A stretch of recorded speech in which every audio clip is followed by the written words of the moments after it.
Hello. Yeah, it's me. Like, I have a different name now. Don't even trip about it. I'm not even gonna talk about it. I'm gonna talk about it in a video that isn't this video. I'll talk about it. But I want to get as quickly into this topic as I can. And I want to center the whole video around this one topic, okay? So, just putting it blatant, what the fuck kind of blatant, you dumbass. I'm gonna put this as blunt as possible, not blatant, because I don't even think that word works there. That is a word. But is Wizard101 really a good game? But I guess the better question would be, is it really a bad game? Because half the time I'm complaining about this game, but is it really that bad of a game? There are a lot of pros and cons to this game, and I'm going to talk about those now, you know? Like, cause, that's kind of the whole point of the video. But I think they kind of even themselves out in terms of what they have to offer. And I know Imperia Part 1 is in test ROM right now. It's been in test ROM for like a week. I haven't really played it that much, cause I don't know, just solo questing just doesn't sound that fun to me. And like, all my friends right now are like having that whiz break. They'll be back eventually, but like solo questing, it just doesn't sound that fun to me, which I guess is a con that I'll get into. So, I guess I'll start with the, like, one that everyone does, because, it's a video game. And I'll do the storyline, and I guess multiple storylines now. How good is that? Well, in my opinion, I actually really enjoy the story for Wiz. I'm not sure if everyone else does, but I actually find the story good. It's good. All three of the stories that we have, I mean, some more than others. I think the very first storyline, when they were like first starting out as a company and putting like full effort into this game, the Mouster storyline, pretty good. I mean, there's like parts that you wanna fucking thanks, Jesus.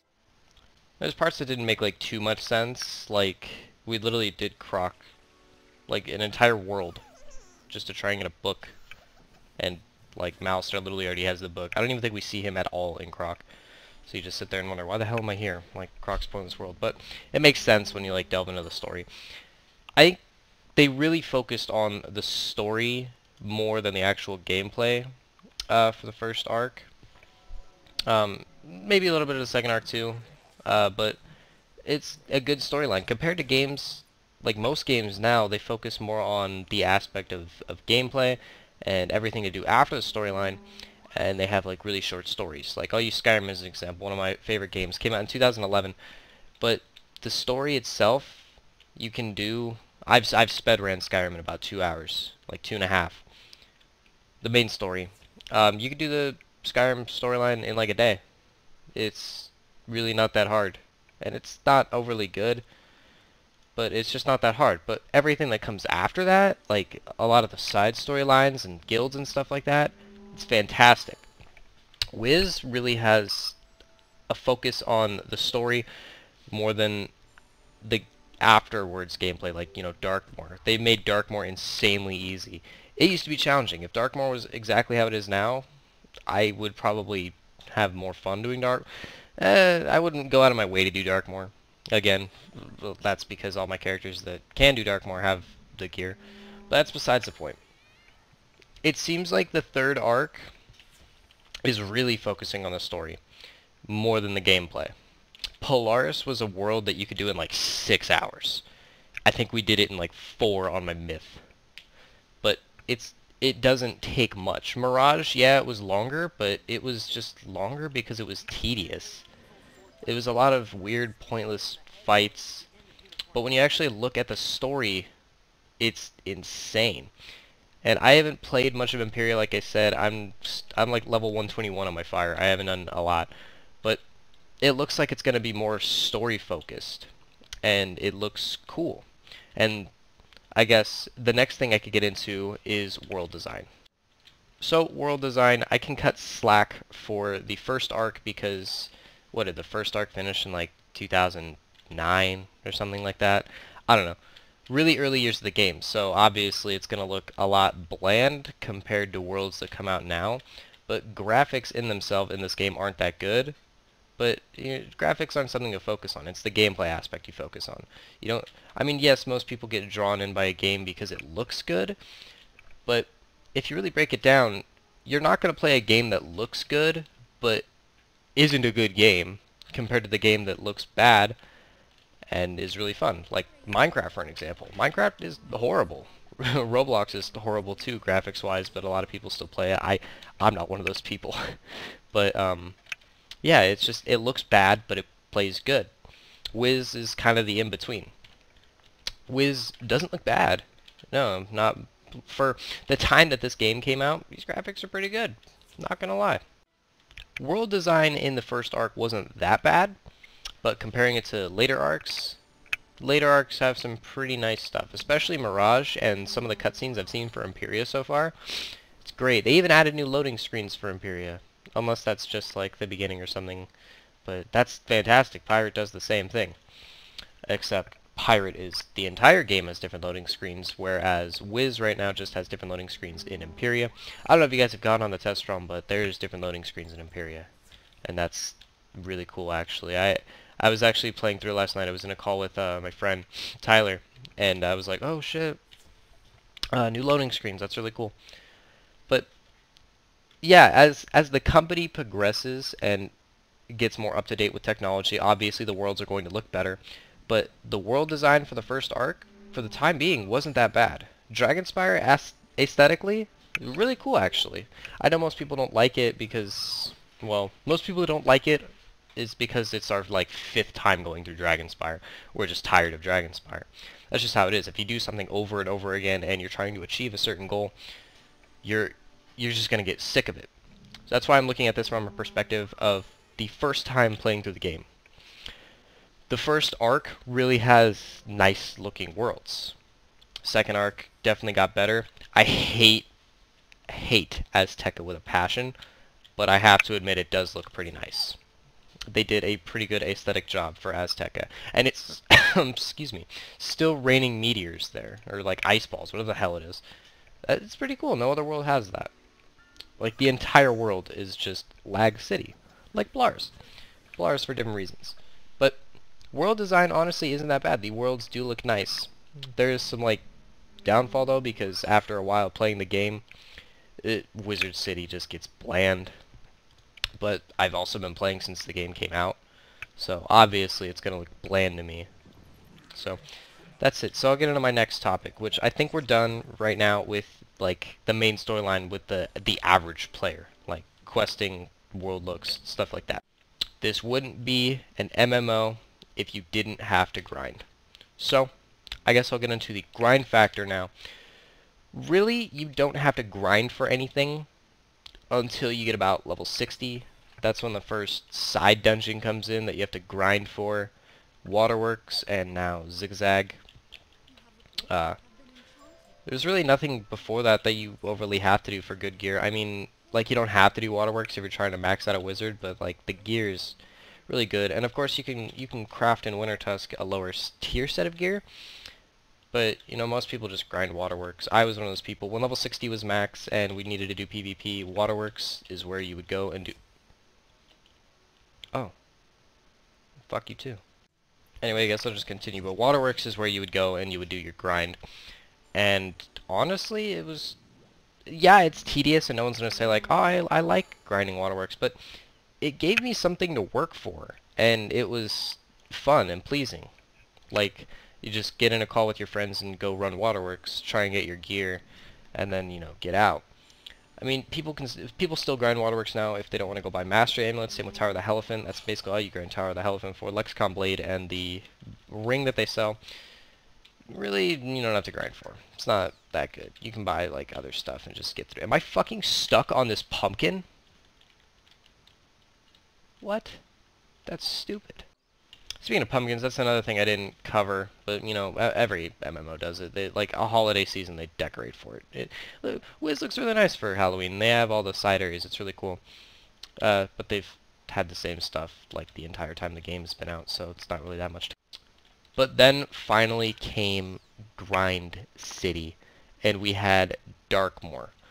Now, I know with Imperia and the test realm, apparently there's something that was referred to as the hardest content to date. I've heard really mixed reviews about it. I heard it's annoying, and then I also heard that, oh yeah, we ran it in like half an hour, and it was pretty easy. I mean, half an hour may be a stretch. I don't remember the actual time period, but I was told it wasn't that hard, going in without knowing a thing, and they still did it. But, you know, I have yet to figure that out for myself. I'll probably do it when it hits Live Realm, when I can have my friends, because I know some of my friends don't like to play in Test Realm. So I'll play it when it hits Live Realm. But Darkmoor. When Darkmoor first came out, challenging. Very challenging. It was kind of hard to do even when you had a full team.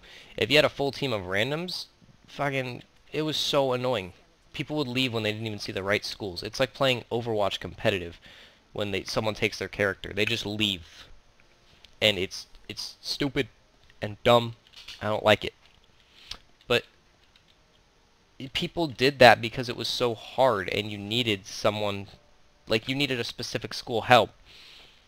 And you needed to really like talk to your team before going in there. Like if you have a life and he's just hitting while you have a storm, but you need healing, like people would just leave.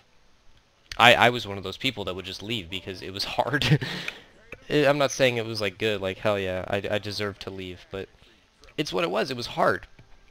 And you used to get to the end and you have to fight Mouster with like 100,000 health. Of course, people found a way around this, and they figured out how to get Mouster to like half that with the Doom and Gloom thing. I think it wasn't even half. I think they got him down to like 55, 60,000, something like that. But it's not even needed anymore. Mouster, it just became so easy. Like they lowered the pip chance, they lowered the health of all the bosses in there. They added the second chance chest to Mouster, which mixed reviews about that. It's a good thing it's there. It's a bad thing it's there. What I think they should have done is like the Aphrodite fight. You don't get your drops off of the fight immediately.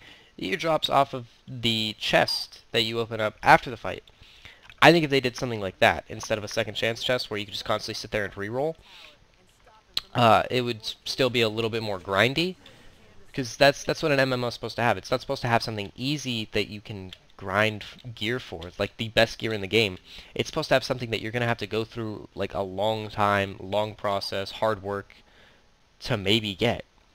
And yeah, you're going to get pissed off if you don't get it, but the satisfaction when you finally do get that piece of gear, boy, when my storm ran through it, I could not get the robe. And the moment I saw the robe pop up on my screen, I flipped. I was ecstatic. I had friends over at my house. We were just like watching a movie, and I was just sitting there grinding Darkmoor on my storm, and I got it. I flipped shit. But they made it so easy now that you can do Darkmoor in like 30 minutes. And it kind of sucks. Like, I liked the challenge that Darkmoor gave, but that challenge is gone now, and it's not even that hard. Other bosses that drop pieces of gear, like the rat, you can do the rat in 4 rounds. I do it all the time. Like, if I farm the rat, I don't do it unless we do it in 4 rounds. Like, a lot of people just, like, sit there and spam fire dispels. Yeah, I get that, but... well, I don't think you can do that anymore. I think the minions are shadow now. There's a 4-round strat. It's super easy. Like, you just basically blade up one character, trap, and then, like, feint one. You hit him for, like, 200,000 damage. It's so easy. Like, it's not even a challenge anymore.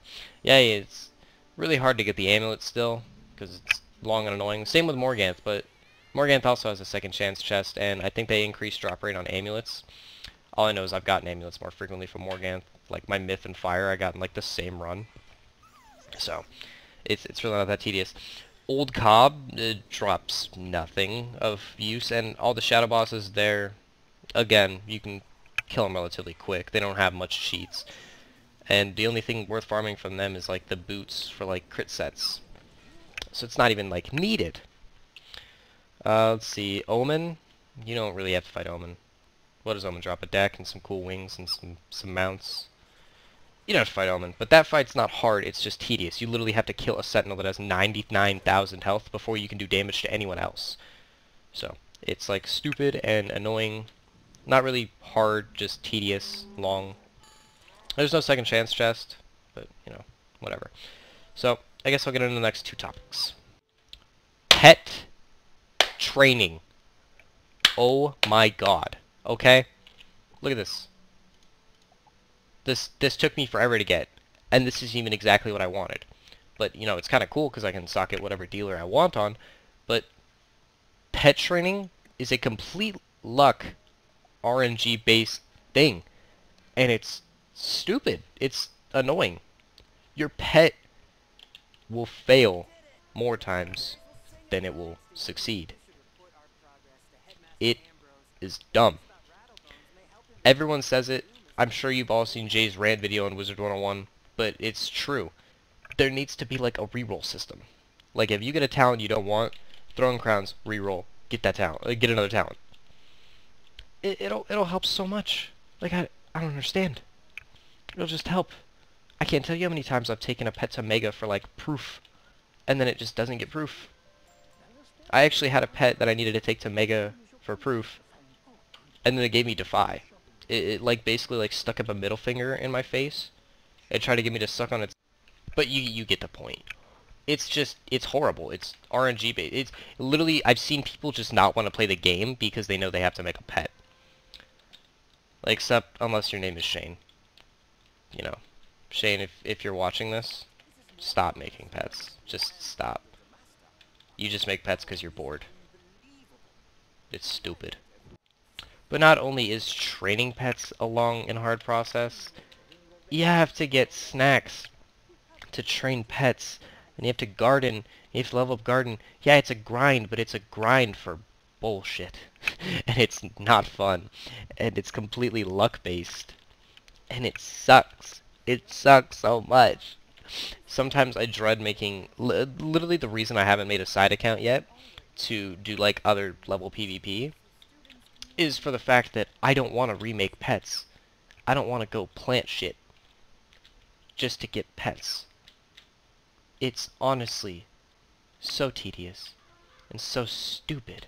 And yes, I've memorized exactly where that smith is. Don't judge me. I guess the last topic I can get into is, again, something for like veteran players. New players don't really get into this.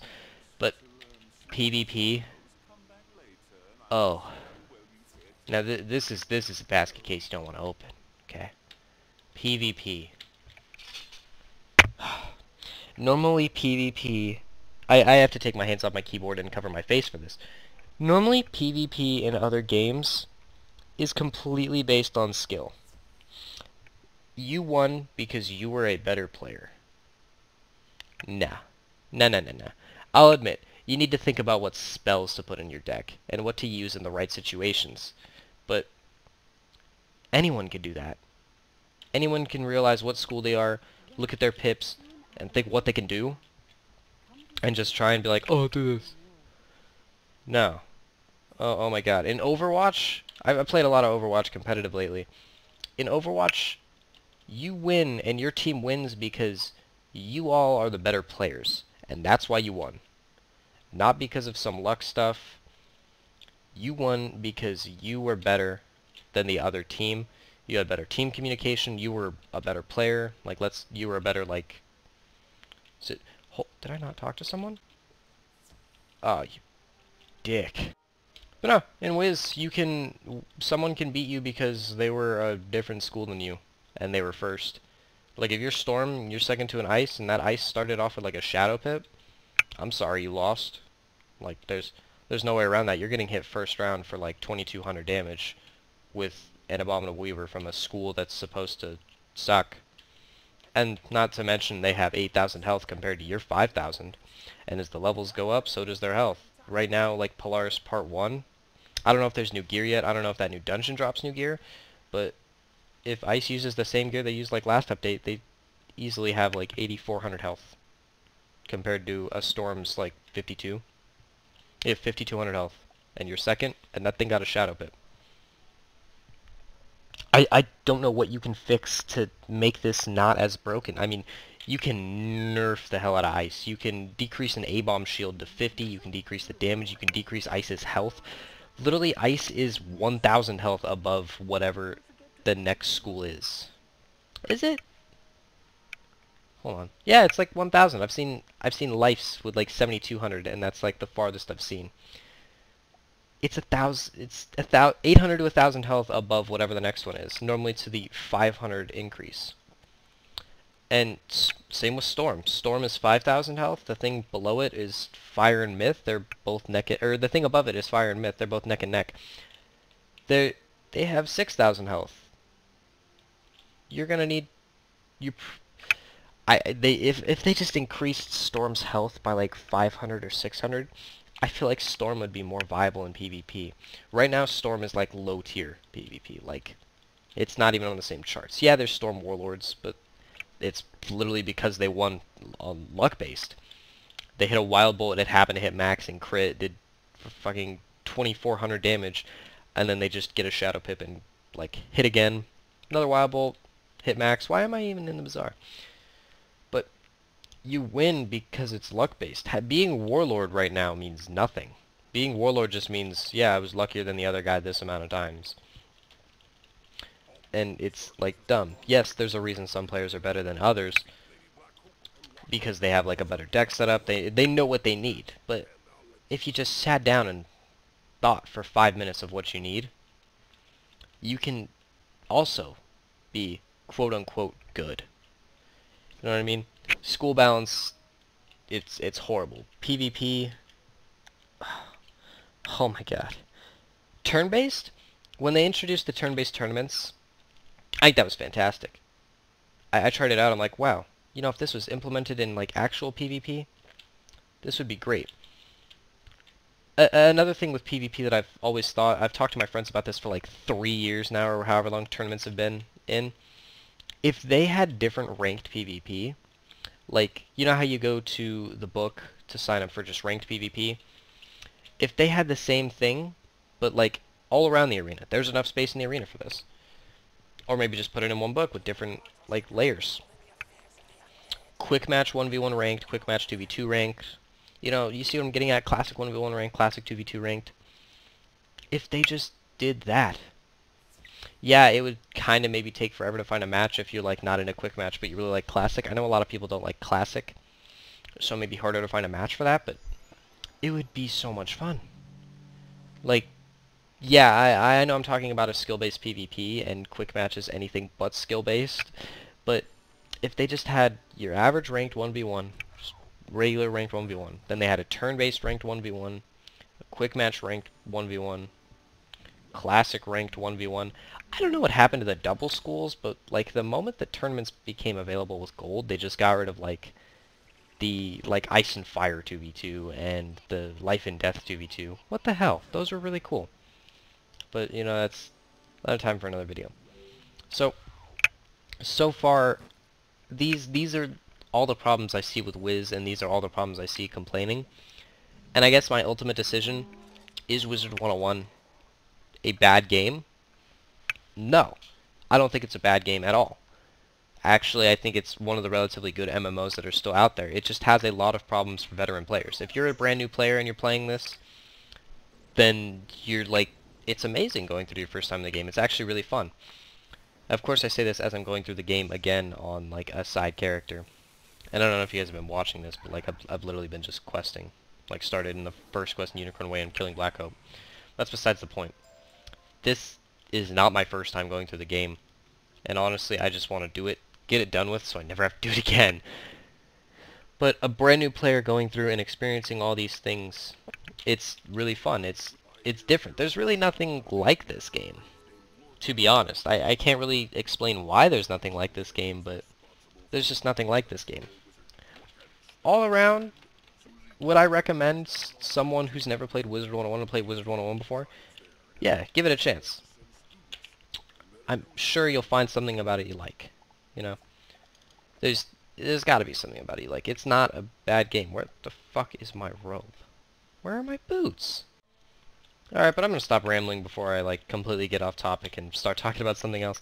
But anyway, guys, again, I have changed my name. I was Evan the Kitty. I've changed everything. Like, I feel like if I'm gonna get back into YouTube, I need to come back and I need to be something different. You know? I feel like that's the only, like, this is the only reason I'll, like, record again. But I took a really long break from Wiz, and I think I'm ready to come back again. I want to try other things too. You guys will see that in the future. I'm going to dabble in some other stuff, try and expand more, see what I like more. But anyway, if you did like the video, please remember to leave a like. You know, if you fucking hate listening to me talk, leave a dislike. Come at me, kid. What are you going to do? But again, comment things down below that you think Wiz can change to make it a better game. Something that I may have left out that you're like, hey Evan, what about this, my dude? Please, just bring it up to me. I'm really curious to hear some other people's opinions, especially on things that I've mentioned. Do you think Darkmoor is still hard and it's still worth the grind? Honestly, I could do it in like 30 minutes. With me, Tyler, and Shane. On 3 wizards. It's really not that hard. You just need to think about what the hell to do. But anyway, I will begin uploading more frequently. So that's fun. Look forward to that. Unless you hate me, then don't look forward to it. I hate you too, my dude. I'm just kidding. I probably love you. But anyway, guys, I will see you all later. Bye.